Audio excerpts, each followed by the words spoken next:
Ini adalah Pak Yoman. Beliau merupakan salah satu pegawai yang memiliki jabatan tinggi dalam suatu instansi pemerintahan. Meskipun memiliki jabatan yang tinggi, Pak Yoman tidak pernah menyalahgunakan jabatannya tersebut untuk kepentingan pribadinya. Mengapa demikian? Hal itu dikarenakan beliau diawasi oleh Permenkumham Nomor 38 Tahun 2015 tentang pedoman penanganan benturan kepentingan di lingkungan perusahaannya.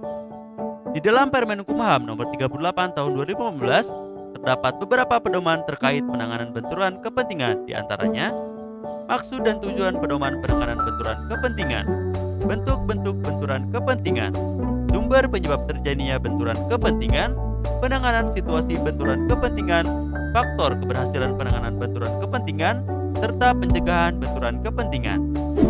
Apa sih fungsi dari Permenkumham itu? Sebagai pedoman bagi pegawai Kemenkumham dalam mengenal, mencegah, dan mengatasi situasi benturan kepentingan di lingkungan Kemenkumham. Mencegah terjadinya pengabaian terhadap pelayanan publik oleh pegawai atau pejabat Kemenkumham. Mencegah tumbuhnya kerugian negara sebagai akibat dari perbuatan KKN. Menciptakan pemerintahan yang bersih dan berwibawa.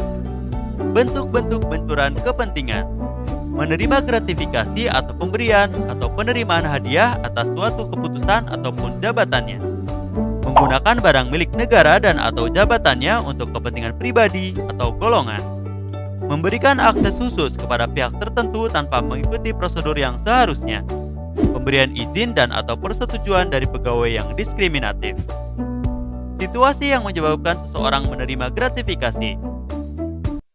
Situasi yang menyebabkan penggunaan aset instansi untuk kepentingan pribadi.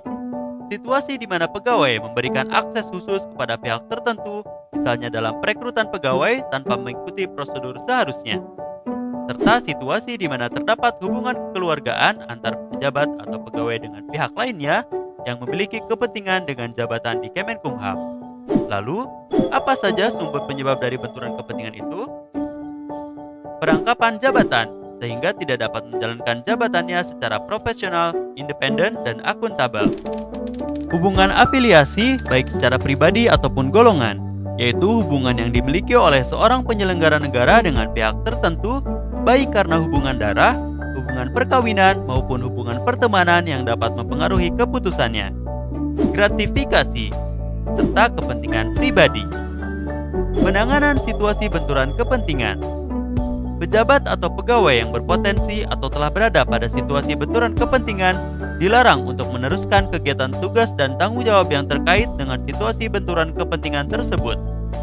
Pejabat atau pegawai yang berpotensi atau telah berada pada situasi benturan kepentingan wajib membuat surat pernyataan potensi benturan kepentingan terhadap kondisi tersebut kepada atasan langsung. Lalu, faktor apa saja sih yang menjadi pendukung keberhasilan penanganan benturan kepentingan? Komitmen dan keteladanan pemimpin, partisipasi dan keterlibatan pegawai, perhatian khusus atas hal tertentu, serta pemantauan dan evaluasi. Lantas, langkah seperti apa yang bisa mencegah benturan kepentingan? Dilarang melakukan transaksi dan atau menggunakan aset instansi untuk kepentingan pribadi, keluarga, atau golongan. Dilarang menerima dan atau memberi hadiah ataupun manfaat dalam bentuk apapun yang berkaitan dengan jabatannya dalam kaitannya dengan mitra kerja, penyedia barang dan jasa. Dilarang mengizinkan pihak ketiga memberikan sesuatu dalam bentuk apapun kepada penyelenggara negara. Dilarang memanfaatkan data dan informasi rahasia instansi untuk kepentingan pihak lain. Dilarang baik langsung maupun tidak langsung dengan sengaja turut serta dalam pemborongan, pengadaan atau persewaan yang pada saat dilakukan perbuatan untuk seluruh atau sebagian ditugaskan untuk mengurus atau mengawasinya. Sekarang sudah tahu kan apa itu gratifikasi? Tetap hati-hati agar kita terhindar dari gratifikasi, karena gratifikasi merupakan bibit awal dari korupsi.